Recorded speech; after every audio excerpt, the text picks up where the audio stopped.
60 سال تک سلطان غریب نواز نے عشاء کے وضو سے فجر کی نماز پڑھی، سالوں سال تک خواجہ خواجگان سوتے نہیں تھے۔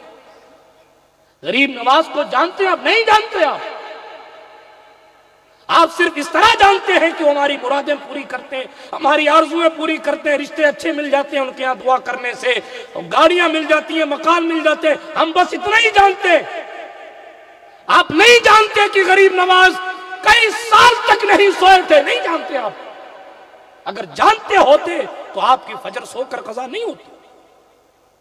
آپ نہیں جانتے کہ غریب نواز نے زندگی کے آخری دنوں میں 7 دن تک نہ سحری کی ہے نہ افطار کیا، 7 دن کے بعد افطار کرتے تھے، 7 دن کے بعد وہ بھی 2.5 تولا روٹی کو، سوکھی روٹی کو پانی میں ڈال کے کھا کے افطار کرتے تھے اور پھر روزہ کنٹینیو کرتے تھے۔ آپ نہیں جانتے غریب نواز کی یہ باتیں، اگر جانتے ہوتے تو بہانے مار کر روزے نہیں چھوڑتے۔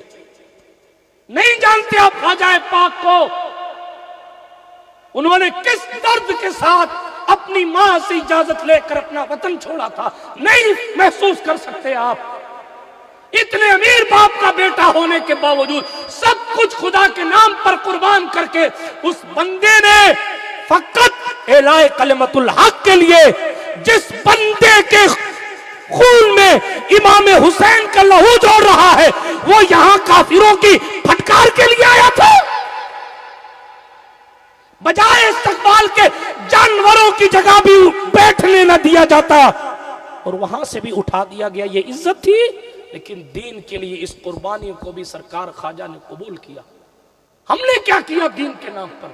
سٹے کھیلے، جوئے کھیلے، شادیوں کے موقعوں پر باجے بجائے، اپنی بیٹیوں کو دوسروں کی شادیوں میں بے پردہ کیا۔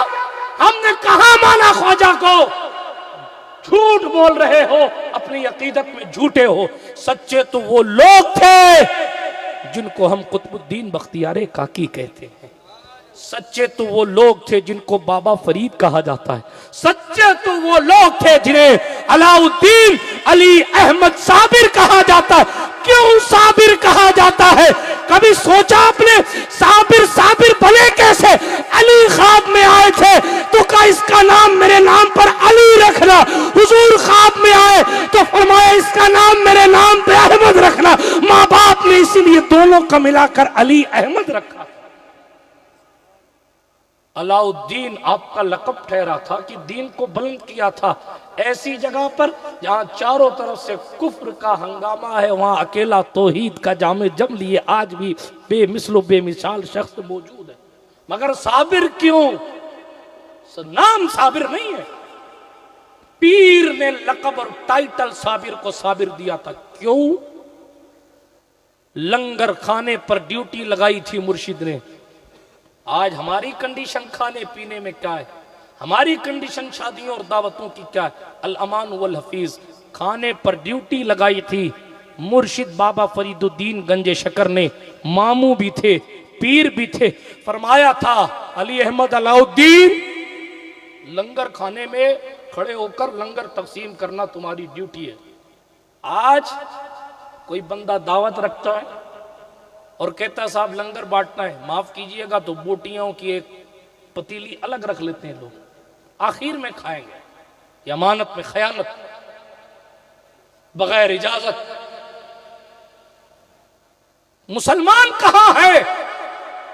سالوں گزر گئے، صابر کلیری نے لنگر سے ایک دانہ اٹھا کر نہیں کھایا، ایک دانہ۔ کئی دنوں بعد جب پیر کو لاغر اور کمزور سے نظر آئے تو مرشد نے پوچھا علاء الدین علی احمد کچھ کھاتے نہیں ہو؟ لنگر نہیں کھاتے؟ کیا بات ہے؟ کہا حضور آپ نے لنگر تقسیم کرنے کا حکم دیا تھا، لنگر کھانے کی اجازت نہیں دی تھی، اس لیے سالوں گزر گئے فقیر نے لنگر کو ہاتھ نہیں لگایا ہے، منہ تک نہیں لے گیا۔ تب مرشد نے فرمایا تو ہمارا صابر ہے۔ نسبتوں پر اگر فخر ہے تو پھر ان کی حکمتوں کو بھی تو زندگی میں لانا چاہیے نا، یا صرف جناب والا نعروں تک ان کی عقیدتیں سیمت ہیں، یا ٹیکسیوں کی نیم پلیٹ اور گھر کی نیم پلیٹ کی زینت ہیں وہ لوگ. ارے ان لوگوں کی آمد کا مقصد ہماری اور آپ کی زندگیوں میں انقلاب ہے. اگر ہم خود کو نہ بدل سکے تو پھر اپنی عقیدت میں جھوٹیں.